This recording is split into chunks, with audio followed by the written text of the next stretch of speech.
Hello बच्चों, let's see the question. हमको यहाँ पर दो स्टेटमेंट दिए हुए हैं, एक असर्शन है एक रीजन है। हमको देखना है कि असर्शन और रीजन जो दोनों स्टेटमेंट है वो करेक्ट है या फॉल्स है, और जो रीजन है उसका असर्शन का करेक्ट एक्सप्लेनेशन है या नहीं है। तो असर्शन हमको दिया हुआ है, the number of electrons in n type semiconductor is higher than the number of electrons in a pure semiconductor.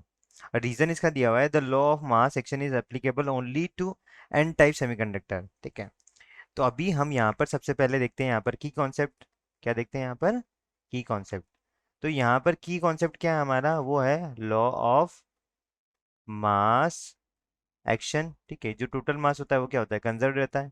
और एक और चीज हम यहाँ पर देखेंगे, charge carriers in a semi conductor. ठीक है, हम देखेंगे। तो अभी हम यहाँ से जानते हैं कि हमारा जो ये सेमीकंडक्टर होता है, सेमीकंडक्टर जो होता है वो कितने टाइप के होते हैं? हमारे दो टाइप के होते हैं। एक हो गया पी टाइप, एक क्या हो गया? N type. ठीक है, पी टाइप में जो मेजोरिटी चार्ज कैरियर्स कौन से होते हैं? होल्स होते हैं। मेजोरिटी चार्ज कैरियर कौन से होते हैं? हमारे होल्स होते हैं। और एन टाइप में कौन से होते हैं? मेजोरिटी मेजोरिटी चार्ज कैरियर्स हमारे कौन से होते हैं? यहाँ पर इलेक्ट्रॉन्स होते हैं। तो यहाँ पर देखो, एक प्योर सेमीकंडक्टर है सिलिकॉन। ठीक है, अब सिलिकॉन में हम क्या करेंगे? हम यहाँ पे अगर इसमें डोपिंग करते हैं हम, तो डोपिंग करते हैं किसकी? पेंटावेलेंट की। तो पेंटावेलेंट डोपिंग होती है तो क्या होता है?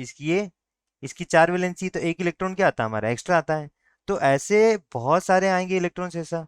तो यहाँ पे मेजोरिटी ऑफ चार्ज कैरियर कौन सी हो जाएगी? मेजोरिटी ऑफ चार्ज कैरियर क्या हो जाएगी?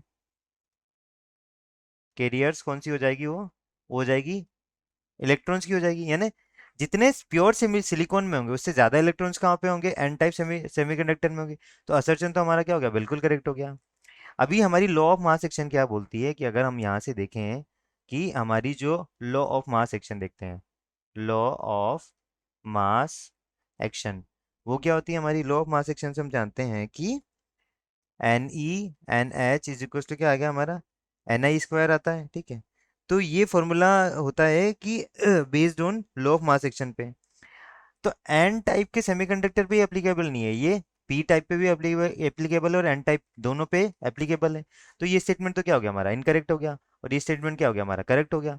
तो इसके अकॉर्डिंग अगर अगर हम आंसर देखें तो हमारा कौन सा हो जाएगा? Option number C. या असर्शन तो हमारा क्या है? ट्रू है, लेकिन रीजन क्या है हमारा? फॉल्स है। तो ऑप्शन हो गया हमारा option number third, that is C. Answer क्या हो गया हमारा? Option number three, that is C. I hope you understood it well. Best of luck.